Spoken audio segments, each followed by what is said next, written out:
Dispenser Shoaib کو ہم CIA کے ہیڈ کوارٹر میں لے گئے اور اسے انویسٹیگیشن روم میں بٹھا دیا۔ ہم نے تفتیش رات 1:30 بجے سے کچھ بعد شروع کی۔ وہ 40 سال سے اوپر کی عمر کا تھا۔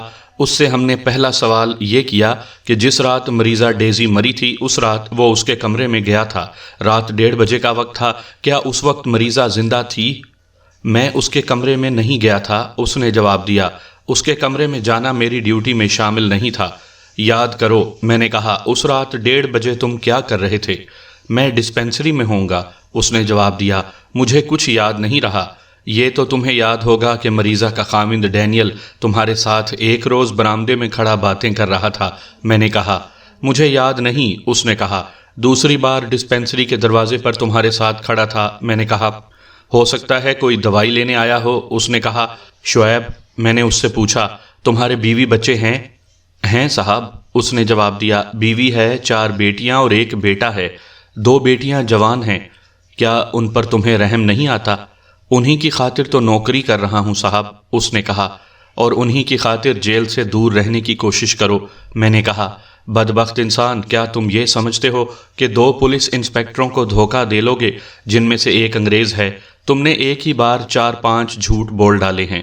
سچ بولو اور اس کا فائدہ ہم سے لو۔ ہماری کوشش تھی کہ یہ شخص مان جائے یا کوئی ایسا اشارہ دے دے جو یہ معمہ حل کر دے، لیکن وہ بڑی ہی ڈھیٹ ہڈیوں کا بنا ہوا تھا۔ میں اور ٹینیسن اس سے جو بھی سوال کرتے تھے وہ الٹا ہی جواب دیتا تھا۔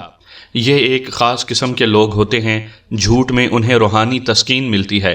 ہم جب اس کے رویے سے تنگ آ گئے تو انسپکٹر ٹینیسن اٹھا اور اس کے کندھے پر ہاتھ رکھ کر اسے اٹھنے کو کہا۔ ٹینیسن نے مجھے اشارہ کیا۔ ہم اسے اس کمرے سے اس کمرے میں لے گئے جہاں پتھر بھی ٹوٹ جایا کرتے تھے۔ ایذا رسانی کے پہلے مرحلے میں ہی وہ بول پڑا۔ اس کی حالت بہت بری ہو گئی۔ ہم نے اس پر 3rd ڈگری اس لیے آزمائی تھی کہ اس نے خود ہی اپنے خلاف شک پکا کر دیا تھا۔ ہمیں یقین ہو گیا تھا کہ اگر قتل کا یہ خود مجرم نہیں تو اسے یہ معلوم ہے کہ قاتل کون ہے۔ اس کے سینے میں کوئی راز ضرور تھا، وہ راز نکل آیا۔ اس پر تو نیم غشی طاری تھی۔ اس نے بیان دیا کہ اس نے مقتولہ کو زہر کا انجیکشن نہیں دیا تھا، وہ اونگتا، روتا اور قسمیں کھاتا تھا۔ میں آپ کو تھوڑا سا اشارہ دے سکتا ہوں، اس نے اپنے بیان میں کہا۔ مریضہ ڈیزی کے خاوند ڈینیل کو میں پہلے روز خود ملا تھا۔ آپ نے کہا ہے کہ میں اسے دوبارہ ملا تھا، میں اسے اس سے زیادہ مرتبہ ملا تھا۔ میں نے آپ کو بتایا ہے کہ میری 4 بیٹیاں اور 1 بیٹا ہے۔ 2 بیٹیاں شادی کی عمر کو پہنچ گئی ہیں۔ مجھ میں اتنی ہمت نہیں کہ ان کی شادی کر سکوں۔ تنخواہ بہت تھوڑی ہے، میں انہیں روٹی کھلاؤں یا ان کی شادی کروں؟ میں مریضوں سے پیسے مانگتا رہتا ہوں۔ آؤٹ ڈور مریضوں میں سے 2-4 سے کچھ پیسے مار لیتا ہوں۔ کمروں میں رہنے والے مریض امیر ہوتے ہیں، موقع پیدا کر کے ان سے بھی کچھ نہ کچھ حاصل کر لیتا ہوں، لیکن ہر کسی سے نہیں، ہر کوئی دیتا بھی نہیں۔ اسی غرض سے میں پہلے روز ہی مسٹر ڈینیل سے ملا تھا اور اسے کہا تھا کہ میں اس کی مسز کا خود بھی خیال رکھوں گا اور وہ دوائیاں بھی مہیا کروں گا جو بازار سے نہیں ملتی، اور دودھ، مکھن وغیرہ کا انتظام ہسپتال کے کھاتے سے ہی کر دیا کروں گا۔ مسٹر ڈینیل نے مجھے 30 روپے دیے۔ پھر مسٹر ڈینیل میرے ساتھ فری ہو گیا تھا۔ اس کی مسز کے مرنے سے 1 روز پہلے اس نے مجھ سے پوچھا کہ کسی کو تیز زہر دیا جائے تو اس کی کیا حالت ہوتی ہے۔ وہ دراصل مذاق کے رنگ میں بات کر رہا تھا۔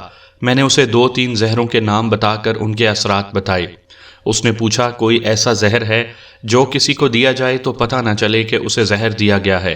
میں نے اسے بتایا کہ کچھ دوائیاں ایسی ہیں جو مکسچر میں دی جائیں تو فائدہ دیتی ہیں، اگر ان میں سے کوئی دوائی زیادہ مقدار میں انجیکشن کے ذریعے دی جائے تو وہ مر جاتا ہے۔ میں نے اسے کہا کہ میں یقین سے تو نہیں کہہ سکتا، میرا خیال ہے کہ ایسی دوائی سے پتہ نہیں چلتا کہ مرنے والے کو زہر دیا گیا ہے۔ ہم دونوں برآمدے میں اس کی مسز کے کمرے کے باہر کھڑے یہ باتیں کر رہے تھے۔ وہ کمرے کے باہر اس لیے کھڑا تھا کہ اس کی مسز کو بیڈ پر پیشاب وغیرہ کروایا جا رہا تھا۔ کمرے کا دروازہ بند تھا۔ وہ باتیں کرتے کرتے میرے ساتھ ڈسپینسری تک آ گیا۔ میں نے دوائیوں کی شیشیوں میں سے اسے ایک شیشی دکھائی اور بتایا کہ اس دوائی کے چند قطرے دوسری دوائیوں میں مکسچر میں استعمال ہوتے ہیں، لیکن یہ دوائی اکیلی انجیکشن کے ذریعے دی جائے تو موت واقع ہو جاتی ہے۔ یہ چھوٹی سی شیشی تھی جو میں نے اسے دکھا کر وہیں شیشیوں میں رکھ دی۔ اس وقت ایک چپڑاسی آیا اور مجھ سے کہنے لگا کہ مجھے دوائیوں کے اسٹور میں بلایا گیا ہے۔ میں ادھر چلا گیا۔ واپس آتے آدھے گھنٹے سے زیادہ وقت گزر گیا۔ مسٹر ڈینیل جا چکا تھا۔ شام کو جب چھٹی کا وقت ہو گیا تو ویسے ہی میری نظر دوائیوں کی شیشیوں پر پڑی۔ وہ شیشی وہاں نہیں تھی جس میں زہریلی دوائی تھی۔ دوسرے دن میں نے مسٹر ڈینیل سے پوچھا تو اس نے ہنس کر کہا کہ اس نے اس دوائی کو کیا کرنا تھا۔ اسی رات اس کی مسز مر گئی اور پوسٹ مارٹم رپورٹ سے پتہ چلا کہ یہی دوائی انجیکشن کے ذریعے دی گئی تھی۔ میں یہ بھی بتا دوں کہ اس دور میں دوائیوں کے مکسچر استعمال ہوتے تھے، آج کل کی طرح نہیں کہ ڈاکٹر دوائیاں لکھ دیتے ہیں جو بازار سے خریدنی پڑتی ہیں۔ پیٹنٹ دوائیاں بہت کم استعمال ہوتی تھیں، قصبوں میں تو پیٹنٹ دوائیاں ملتی ہی نہیں تھیں، انجیکشن بہت ہی کم مریضوں کو لگتے تھے۔ ڈسپینسری سے سرنج تو غائب نہیں تھی؟ انسپیکٹر ٹینیسن نے پوچھا۔ سرنج؟ ڈسپینسر شعیب نے حیران سا ہو کر کہا اور سوچ میں پڑ گیا۔ کچھ دیر سوچ کر کہنے لگا، ہاں، ایک سرنج کا پتہ نہیں مل رہا تھا۔ ڈسپینسری میں 4 سرنجیں تھیں۔ میں نے دوسرے ڈسپینسر سے پوچھا تھا، اس نے کہا تھا کہ اسے معلوم نہیں۔ ڈسپینسری کے انچارج اور ذمہ دار تم ہو یا دوسرا ڈسپینسر؟ میں ہی انچارج اور ذمہ دار ہوں، اس نے جواب دیا۔ وہ کیسا آدمی ہے؟ میں نے پوچھا۔ کیا یہ ہو سکتا ہے کہ اس نے سرنج کسی کو دے دی ہو؟ نہیں، اس نے جواب دیا، وہ اتنی جرأت نہیں کر سکتا۔ اس کے بعد ہم نے اس شخص سے بہت ہی مغز مارا اور کھپایا، اسے مزید 3rd ڈگری میں ڈالا، یہاں تک کہ وہ مکمل طور پر بے ہوش ہو گیا اور آدھے گھنٹے بعد ہوش میں آیا، لیکن ہوش میں آنے کے بعد وہ اپنے پہلے بیان پر قائم رہا۔ اس نے اگر کوئی مزید ایک آدھ بات بتائی بھی تو اس سے ڈینیل کے خلاف شک پختہ ہوتا گیا۔ میں آپ کو چھوٹی چھوٹی باتیں نہیں سنا رہا، اس سے آپ کو بات ادھوری سی لگے گی۔ شکوک چھوٹی چھوٹی سی باتوں سے ہی پختہ ہوا کرتے ہیں۔ ملزم یا مشتبہ کو پتہ نہیں چلتا کہ اس کے منہ سے کیا نکل گیا ہے۔ ہمیں اس پر یقین ہو چکا تھا کہ ڈسپینسر شعیب اس واردات میں ملوث ہے، پھر ہمیں یہ شک ہو گیا کہ اسے مزید کچھ معلوم نہیں اور اس کے بیان کے مطابق قاتل ڈینیل ہو سکتا ہے۔ انسپیکٹر ٹینیسن نے اس ڈسپینسر سے مزید پوچھ گچھ کی۔ میں اس کی گہری نظروں اور عقل کی باریکی کی داد دیتا ہوں۔ اس نے کچھ باتیں ایسی پوچھی تھیں جو میرے ذہن میں نہیں آئی تھیں۔ میں نے اس قسم کے انگریز پولیس افسروں سے بہت کچھ سیکھا ہے۔ انسپیکٹر ٹینیسن کی مزید پوچھ گچھ سے یہ واضح طور پر سامنے آ گیا کہ زہریلی دوائی اور سرنج ڈینیل نے ڈسپینسری سے چوری کی تھی اور اپنی بیوی کو انجیکشن کے ذریعے دی تھی۔ ہمارا خیال تھا کہ اس وقت مقتولہ سوئی ہوئی ہوگی اور ڈینیل نے گلوکوز کی نالی میں بازو کے قریب دوائی انجیکٹ کی ہوگی۔ ہم نے دوسرے ڈسپینسر کو بلایا اور اس سے پوچھا کہ ڈسپینسری میں سرنجیں کتنی تھیں جو زیر استعمال رہتی تھیں۔ اس نے بتایا کہ 4 سرنجیں ہیٹر پر رکھے ہوئے گرم پانی میں پڑی رہتی تھیں، ایک روز ایک سرنج کم تھی۔ اس نے شعیب سے پوچھا تھا اور شعیب نے لا علمی کا اظہار کیا تھا، اور اس نے یہ بھی کہا تھا کہ یہ سرنج ویسے بھی بیکار ہو گئی تھی۔ اس دوسرے ڈسپینسر کو جو ہندو تھا، ہم نے بڑی اچھی طرح ٹھونک بجا کر دیکھا تھا، یہ ہمیں صاف نظر آتا تھا۔ ہم چونکہ منزل تک پہنچ گئے تھے اس لیے 1 منٹ کا آرام بھی اپنے اوپر حرام کر لیا۔ اس روز ڈینیل سے جو زیر حراست تھا پوچھا کہ وہ اقبال جرم کرنا چاہتا ہے یا نہیں۔ اس نے بڑی شدت سے انکار کیا۔ وہ اچھل اچھل کر اور میز اور اپنی ران پر ہاتھ مار مار کر کہتا تھا کہ اسے اس کے سسر اور سالے کے جھوٹے بیانات پر قتل جیسے سنگین جرم کا مجرم بنایا جا رہا ہے۔ میرا خیال ہے کہ انسپیکٹر ٹینیسن ڈینیل سے ایذا رسانی کے ذریعے اقبالی بیان لے گا، لیکن اس نے یہ فیصلہ سنا کر کہ وہ اقبالی بیان نہیں لے گا مجھے حیران کر دیا۔ مجھے اپنے تجربے اور لمبی سروس پر اتنا بھروسہ اور اتنی خود اعتمادی تھی کہ میں اس انگریز انسپیکٹر پر حاوی ہو جایا کرتا تھا، لیکن میری اس کمزوری کا کوئی علاج نہیں تھا کہ میں ہندوستانی اور ٹینیسن انگریز تھا۔ اگر میرا عہدہ اس سے 1 درجہ اوپر بھی ہوتا تو بھی میں اس کے حکم کا پابند تھا۔ اس نے فیصلہ کیا کہ وہ ڈینیل کے خلاف چالان زیر دفعہ 302 تحریر کرے گا۔ اس کے خیال میں ڈینیل کے خلاف جو شہادت اکٹھی ہو گئی تھی وہ اسے سزا دلانے کے لیے کافی تھی، لیکن میں اسے کافی نہیں سمجھتا تھا۔ یہ شہادت سرکمسٹینشل تھی، جسے اردو میں ہم واقعاتی شہادت کہتے ہیں۔ ایسی شہادت اکثر اوقات عدالت میں ناکام ہو جایا کرتی ہے، اس کے ثبوت کے لیے ٹھوس شہادت لازمی ہوتی ہے۔ انسپیکٹر ٹینیسن کو بہرحال یقین تھا کہ وہ اسی شہادت پر ڈینیل کو سزا دلوا سکتا ہے۔ میرے کہنے پر اس نے یہ مان لیا کہ کچھ اور شہادت اکٹھی کر لی جائے۔ ایسا کیا گیا۔ اس شہادت میں اہم صرف بات یہ تھی کہ ڈینیل کی ماں سے پوچھا گیا کہ قتل کی رات وہ کیا سوچ کر مریضہ کو اکیلی چھوڑ گئی اور گھر چلی گئی تھی۔ اس نے بتایا کہ اس شام ڈینیل نے اسے کہا تھا کہ ماں تم ہسپتال میں رہ کر تھکی ہوئی معلوم ہوتی ہو، ڈیزی پہلے سے بہت بہتر ہو گئی ہے، تم آج رات گھر چلی جاؤ، میں نرس سے کہہ دوں گا کہ وہ ڈیزی کا خیال رکھے۔ ڈینیل کی ماں کے اس بیان سے ڈینیل کے خلاف شک مزید پختہ ہو گیا۔ اس شک کو یقین میں بدلنے کے لیے ایک اور شہادت کی ضرورت تھی، وہ یہ کہ ہسپتال کے 1 یا 2 آدمی یہ گواہی دے دیتے کہ انہوں نے قتل کی رات ڈینیل کو مقتولہ کے کمرے میں جاتے یا نکلتے یا کمروں کے برآمدے میں دیکھا تھا۔ ہم نے اپنے ذرائع سے یہ معلوم کروانے کی بہت کوشش کی، لیکن ڈینیل کو ہسپتال کے تمام ملازم نہیں جانتے تھے۔ وہ ایک جرم کرنے ہسپتال گیا تھا، اس لیے پوری طرح محتاط ہو کر گیا ہوگا۔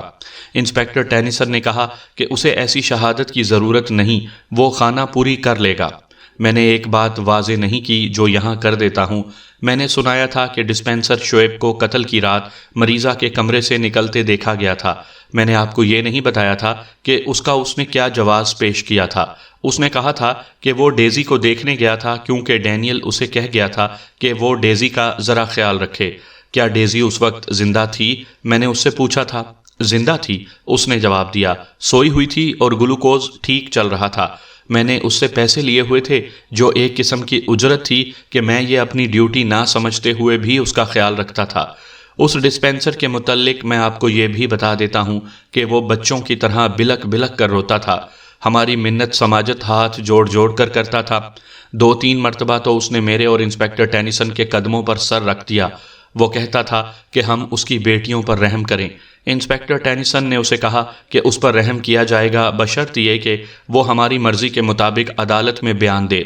اس نے وعدہ کیا کہ ہم اس کا بیان اپنی ضرورت کے مطابق لکھ دیں اور مجسٹریٹ کے سامنے یہی بیان دے کر وہ دستخط کر دے گا۔ میں نے شاید اپنی کسی کہانی میں آپ کو بتایا ہے کہ جب کسی ملزم کے متعلق یقین ہو جائے کہ یہی اصل ملزم ہے، لیکن شہادت کے 1-2 خانے خالی ہوں تو انہیں جھوٹے گواہوں سے پر کر لیا جاتا ہے۔ پولیس کی زبان میں اسے پیڈنگ کہتے ہیں۔ انسپکٹر ٹینیسن بھی پیڈنگ کا سہارا لے رہا تھا، لیکن میں اتنی زیادہ یا اس قسم کی پیڈنگ کا قائل نہیں تھا۔ جو وہ کر رہا تھا میں نے اس کی مخالفت میں کچھ دلائل دیے۔ مسٹر ملک، اس نے کہا، یہ انڈیا ہے، تم نے خود دیکھا ہوگا کہ یہاں کے لوگ موٹی باتیں کرتے اور موٹی باتیں سمجھتے ہیں۔ تم انگلینڈ کی باتیں کر رہے ہو۔ یہ شخص ملزم ہے۔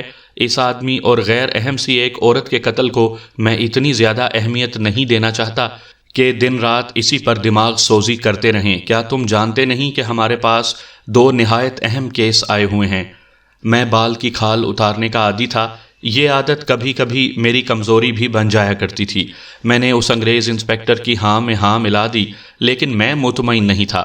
ڈینیل کے خلاف یہ شہادت ملی تھی کہ اس کی ماں نے کہا تھا کہ ڈینیل نے 2-3 مرتبہ ڈیزی کو مارا پیٹا بھی تھا، لیکن ڈینیل نے اس سے انکار کیا۔ وجنتی کے ساتھ اس کی دوستی اور اس کے ساتھ شادی کا ارادہ ظاہر ہو گیا تھا۔ ڈینیل نے اس سے بھی انکار کیا تھا۔ عمران علی کا بیان بھی ڈینیل کو ملزم ثابت کرتا تھا۔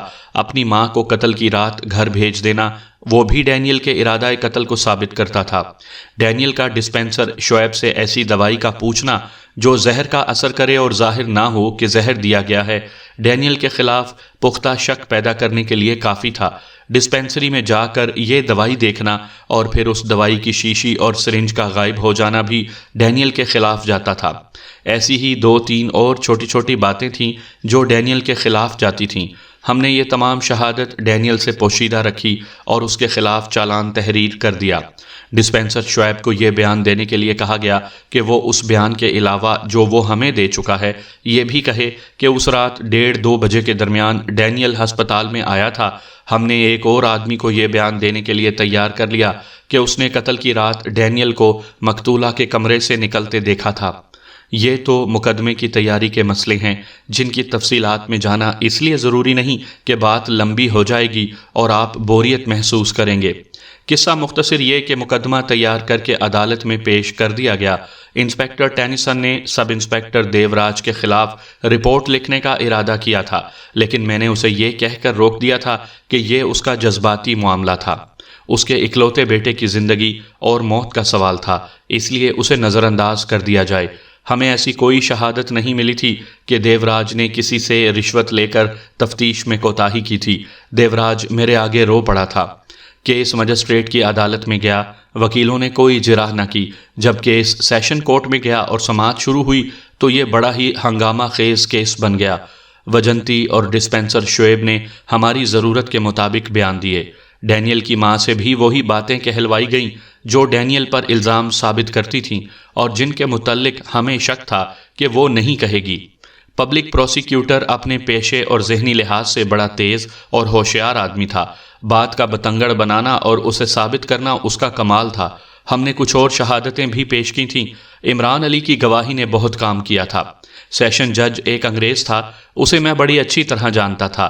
وہ بڑا سخت آدمی تھا، یہ جان لیتا تھا کہ اس ملزم نے جرم کیا ہے، پھر وہ شہادت کی باریکیوں میں نہیں جاتا تھا، وہ دل میں سزا دینے کا فیصلہ کر لیتا تھا۔ اس کیس میں بھی اس نے ایسے ہی کیا اور ڈینیل کو عمر قید کی سزا سنا دی۔ انسپکٹر ٹینیسن بہت خوش تھا کہ وہ کامیاب ہو گیا تھا، لیکن میں نے اسے کہا کہ ہائی کورٹ میں جا کر یہ سزا ختم ہو جائے گی، کیونکہ ایسی ایک بھی شہادت نہیں تھی جو یہ ثابت کرتی کہ ڈینیل کو اپنی بیوی کو انجیکشن لگاتے دیکھا گیا ہے۔ یہ بھی ثابت نہیں ہوا تھا کہ زہریلی دوائی، شیشی اور سرنج ڈینیل نے چوری کی تھی۔ سیشن جج نے جو فیصلہ لکھا تھا اس میں بھی 2-3 کمزوریاں تھیں، چنانچہ میرا کہنا صحیح ثابت ہوا۔ اپیل دلی کے ایک بڑے ہی قابل اینگلو انڈین بیرسٹر نے دائر کی اور انہی نکات پر اپیل منظور کروا لی جو میں نے بیان کیے ہیں۔ ڈینیل شک کے فائدے پر بری ہو گیا۔ ہم پھر بھی خوش تھے کہ سیشن کورٹ نے ہمارا مقدمہ مضبوط سمجھتے ہوئے ملزم کو سزا دے دی تھی۔ ہائی کورٹ سے تو بڑے سنگین کیس بھی بری ہو جاتے ہیں۔ ہمارا درد سر ختم ہو گیا تھا، لیکن 1.5-2 مہینے بعد ہی اس کیس سے ایک اور انتہائی سنگین واردات نے جنم لیا، اور میں اور انسپکٹر ٹینیسن ایک بار پھر تفتیش اور ملزموں کے تعاقب میں ہلکان ہونے لگے۔ ہائی کورٹ نے ڈینیل کی اپیل منظور کرتے ہوئے اسے شک کا فائدہ دے کر بری کر دیا تو میرے دل کو بہت تکلیف ہوئی۔ میں تو پہلے ہی کہتا تھا کہ ہائی کورٹ میں جا کر ہمارا کیس ناکام ہو جائے گا، لیکن انسپکٹر ٹینیسن کے ہاتھوں میں ایسا مجبور تھا کہ تفتیش کو مزید آگے نہ چلا سکا۔ میرے تیار کیے ہوئے مقدمے اس طرح ہائی کورٹ میں جا کر برباد نہیں ہوا کرتے تھے، لیکن انسپکٹر ٹینیسن صرف اتنی سی بات پر مطمئن تھا کہ اس نے ایک کیس سے نجات حاصل کر لی ہے اور سیشن کورٹ نے ملزم کو سزا دے دی ہے۔ آخر خدا نے میری سن لی اور اسی کیس کے اہم کردار ایک بار پھر میرے سامنے آ گئے۔ ہائی کورٹ نے جس روز ڈینیل کی اپیل منظور کرتے ہوئے اسے بری کر دیا، اس کے 8-10 دنوں بعد دلی کے ایک اردو اخبار میں ایک خبر چھپی جو اس طرح تھی کہ گزشتہ رات 11 بجے کے درمیان نئی دلی کی سڑک پر ایک سائیکل سوار جا رہا تھا۔ پیچھے سے ایک کار آئی جس نے سائیکل سوار کو ٹکر ماری۔ کار والا رکے بغیر کار کو بھگا لے گیا۔ کچھ دور پیچھے ایک فوجی جیپ آ رہی تھی جس میں انگریزی فوجی سوار تھے۔ جیپ زخمی کے پاس رکی، 2 فوجی اترے۔ جیپ ایک گورا لیفٹیننٹ چلا رہا تھا، 2 فوجی اس کے ساتھ بیٹھے رہے۔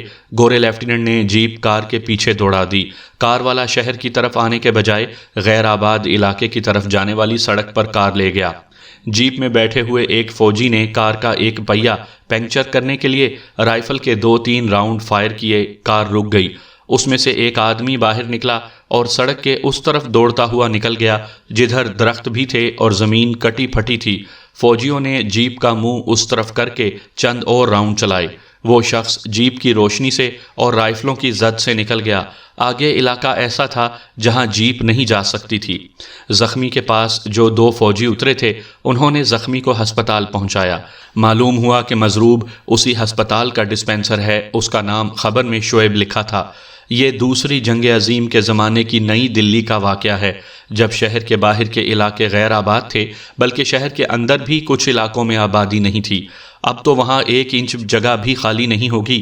آبادی کا وہی حال ہوگا جو ہمارے بڑے شہروں کا ہے۔ میں یہ بتانا بھی ضروری سمجھتا ہوں کہ اس وقت کاریں اس افراد سے نہیں ہوتی تھیں جتنی آج ہیں۔ بڑے بڑے امیر لوگ کاریں رکھتے تھے، انگریز فوجی افسروں کے پاس بھی کاریں نہیں ہوتی تھیں۔ میں نے یہ خبر پڑھی تو اپنے ساتھی انگریز پولیس انسپکٹر ٹینیسن کو سنائی۔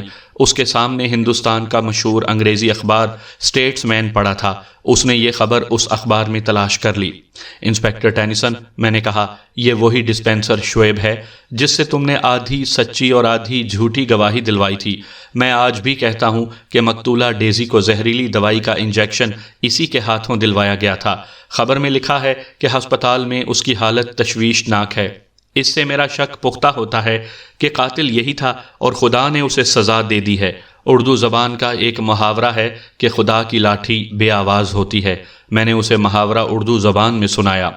میں نہیں مانتا، انسپکٹر ٹینیسن نے مسکراتے ہوئے کہا۔ خدا کی یہ لاٹھی بے آواز نہیں تھی۔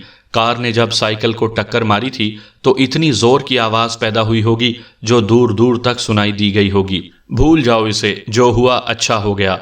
اگلی صبح دفتر پہنچے۔ اردو اور انگریزی اخبار ہم سے پہلے دفتر میں پہنچ چکے تھے۔ انسپکٹر ٹینیسن نے مجھے بتایا کہ اس ایکسیڈنٹ کی خبر آج پھر آئی ہے۔ اس نے اسٹیٹس مین سے یہ خبر پڑھ کر مجھے سنائی جو مختصراً یہ تھی کہ شعیب ہسپتال میں ابھی تک بے ہوش پڑا ہے اور وہ بدستور خطرے میں ہے۔ خبر کا یہ حصہ ہمارے لیے ذرا سا بھی اہم نہیں تھا، لیکن اس خبر کے اگلے حصے نے مجھے چونکا دیا تھا۔ لکھا تھا کہ شعیب کو ٹکر مارنے والی کار کے متعلق، جسے اس کا ڈرائیور تعاقب سے بچنے کے لیے ویران علاقے میں چھوڑ گیا تھا اور خود روپوش ہو گیا تھا، پولیس نے معلوم کر لیا ہے کہ یہ ایک ملٹری کانٹریکٹر عمران علی کی ہے۔ اس وقت کار پولیس کے قبضے میں ہے۔ خبر کے آخر میں لکھا تھا کہ پولیس نے کار کی رجسٹریشن پر عمران علی کا ایڈریس دیکھا اور اسے جا پکڑا۔ معلوم ہوا کہ اس نے الگ صبح اپنے علاقے کے تھانے میں یہ رپورٹ درج کروائی تھی کہ رات کو اس کی کار کوٹھی سے چوری ہو گئی ہے۔ انسپکٹر ٹینیسن، میں نے کچھ سنجیدہ سا ہو کر کہا، یہ ڈیزی کے قتل کے 2 کردار ہیں، کہیں ایسا تو نہیں کہ یہ ڈرامہ ابھی تک چل رہا ہو؟ انسپکٹر ٹینیسن نے اکتاہٹ اور بے رخی سے ہاتھ سے اشارہ کر کے کہا کہ ذہن سے اتارو اس کیس کو۔ معلوم ہوتا ہے مسٹر ملک تم ابھی تک اسی کیس کی دلدل میں پھنسے ہوئے ہو، ٹینیسن نے کہا۔ وہ ٹھیک کہتا تھا، اس کیس کو جو کورٹوں سے ہو کر فائلوں میں دفن ہو جائے اسے پولیس والے ذہن سے اتار دیا کرتے ہیں۔ اصول بھی یہی ہوتا تھا۔ اس وقت ہمارے پاس چند اور کیس تھے، ہمیں مرے ہوئے کیس کا مردہ نہیں اکھاڑنا چاہیے تھا۔ 7-8 دن ہی گزرے ہوں گے کہ یہ مردہ خود ہی قبر سے اٹھ کر ہمارے دفتر میں آ گیا۔ پہلے کی طرح اب بھی ہمارے باس ڈی ایس پی میڈیوز نے مجھے اور انسپکٹر ٹینیسن کو اپنے دفتر میں بلایا اور مسکراتے ہوئے وہی الفاظ کہے جو میں انسپکٹر ٹینیسن سے کہہ چکا تھا۔ اس کیس کے متعلق اس نے ہمیں کچھ باتیں بتائیں۔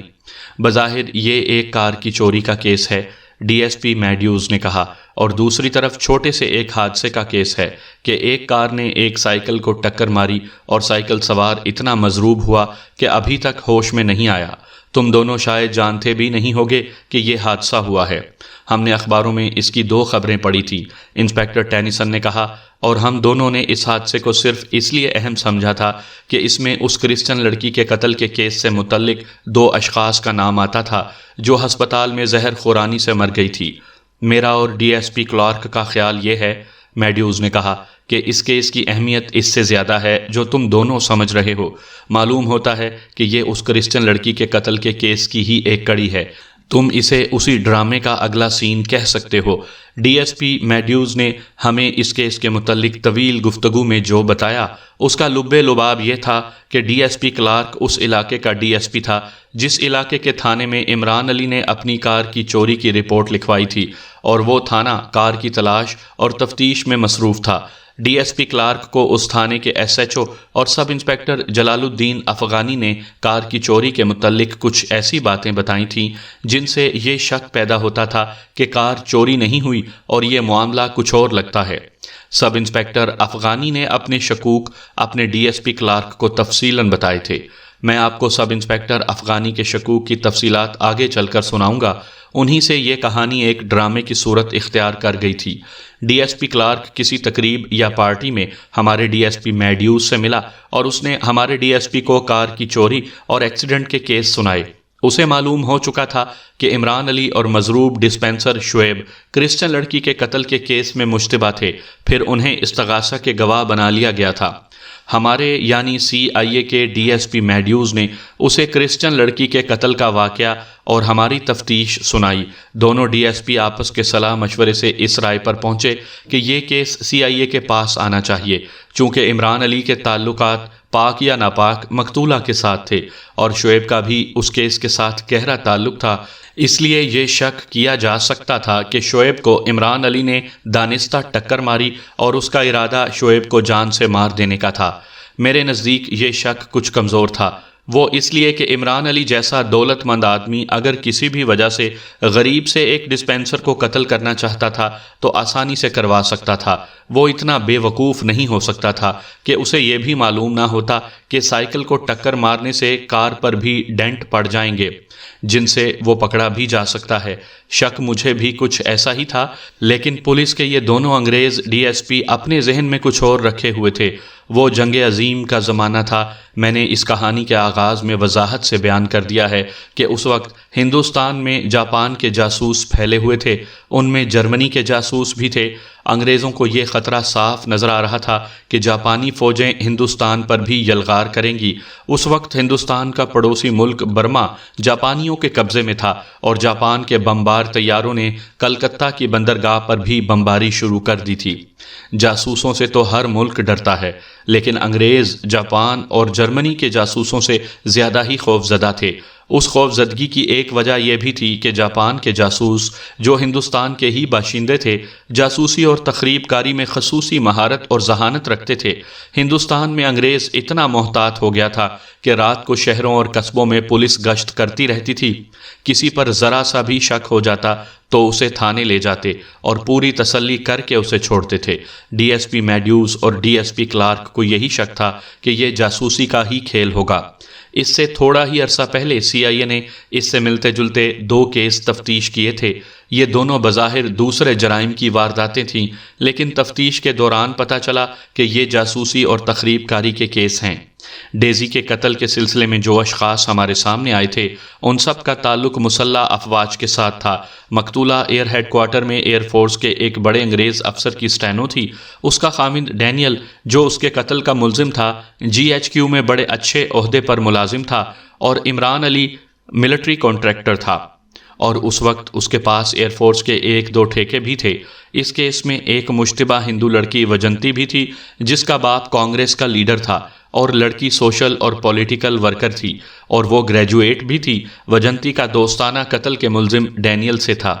ہمارے ڈی ایس پی نے مجھے اور انسپیکٹر ٹینیسن کو بڑی واضح اور طویل بریفنگ دی تھی جو مکمل طور پر سنانے کی ضرورت نہیں۔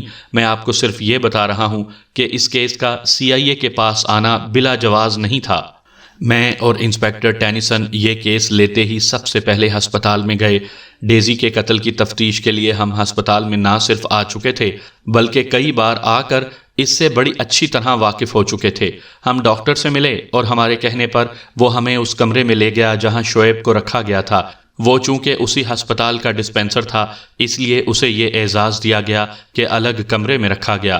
اس پر ابھی تک غشی طاری تھی۔ ڈاکٹر نے ہمیں اس کے زخموں اور چوٹوں کی تفصیلات بتاتے ہوئے کہا کہ برین ہیمریج نہیں، جس سے امید بنتی ہے کہ یہ ہوش میں آ جائے گا۔ اس کے ایک بازو کی کوہنی کے نیچے سے ہڈی ٹوٹ گئی تھی اور ایک ٹانگ کی ہڈی 2 جگہ سے ٹوٹی تھی۔ پسلیوں پر بہت برا دباؤ پڑا تھا۔ ریڑھ کی ہڈی بھی مضروب تھی۔ پیٹھ اور ایک ران پر زخم بھی تھے۔ کیا یہ کبھی بیان دینے کے قابل ہوگا؟ میں نے پوچھا۔ یا اسی حالت میں ہم اسے واپس لانے کی پوری کوشش کر رہے ہیں، ڈاکٹر نے کہا۔ ابھی میں کچھ نہیں کہہ سکتا۔ ایک انتظام کریں ڈاکٹر صاحب، میں نے کہا۔ آپ کا کوئی آدمی یا نرس یا کوئی اور ملازم ہر وقت اس کمرے میں موجود رہے۔ جو ہی یہ ہوش میں آئے یا غشی میں کچھ بڑبڑائے تو آپ کو فوراً اطلاع دی جائے اور آپ فوراً پہنچیں اور سنیں کہ یہ کیا کہہ رہا ہے۔ اگر اس میں کچھ کہنے کی طاقت آ جائے تو اس کا بیان لے لیں۔ اگر آپ سمجھیں کہ ہم بر وقت پہنچ سکتے ہیں تو ہمیں فون کر دیں۔ دن ہو یا رات آپ کا پہنچنا لازمی ہے۔ ڈاکٹر سمجھ گیا کہ ہم نزعی بیان لینا چاہتے ہیں۔ اس نے ایسے کئی بیانات لیے بھی ہوں گے۔ ہمارے کہنے پر ڈاکٹر نے بتایا کہ حادثے کی رات شعیب رات 10 بجے کے کچھ بعد ڈیوٹی سے فارغ ہوا تھا۔ وہ سائیکل پر آیا جایا کرتا تھا۔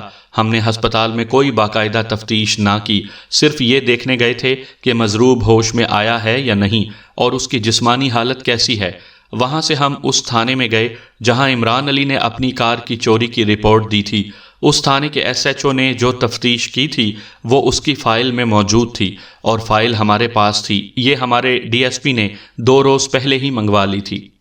میں پہلے بتا چکا ہوں کہ اس تھانے کا SHO آگرہ کا رہنے والا سب انسپیکٹر جلال الدین افغانی تھا۔ اس کے متعلق ایک دو باتیں بتانا ضروری سمجھتا ہوں۔ وہ احمد شاہ ابدالی کی فوج کے کسی جرنیل کی اولاد سے تھا۔ یہ جرنیل پانی پت کی تیسری لڑائی میں ہندوستان میں آیا تھا، فتح کے بعد یہیں رہا اور آگرہ میں آباد ہو گیا۔ اس کی نسل آج بھی آگرہ میں آباد ہے۔ سب انسپیکٹر افغانی اسی خاندان سے تعلق رکھتا تھا۔ بعض لوگ اپنا شجرہ نسب مغلیہ خاندان اور ایسے ہی بادشاہوں سے جا ملایا کرتے ہیں، لیکن ان کے کردار اور سلوک وغیرہ سے پتہ چلتا ہے کہ یہ شجرہ نسب کہاں تک صحیح ہے۔ سب انسپیکٹر جلال الدین افغانی اگر اپنا شجرہ نسب نہ بتاتا تو بھی سب کہتے کہ یہ کسی بڑے ہی باوقار اور معزز خاندان کا آدمی ہے۔ بڑے بلند کردار کا سب انسپیکٹر تھا، اپنی ڈیوٹی میں مخلص اور دیانتدار، اور اصل خوبی یہ کہ بھوکا نہیں تھا۔ ہم اس کے پاس گئے۔ فائل میں تو مختصر سی ضمنیاں لکھی جاتی ہیں، بیان بھی مختصر ہوتے ہیں۔ ہم نے سب انسپیکٹر افغانی سے کہا کہ وہ زبانی ہمیں بتائے کہ یہ کیا قصہ ہے اور اس نے کیا رائے قائم کی ہے۔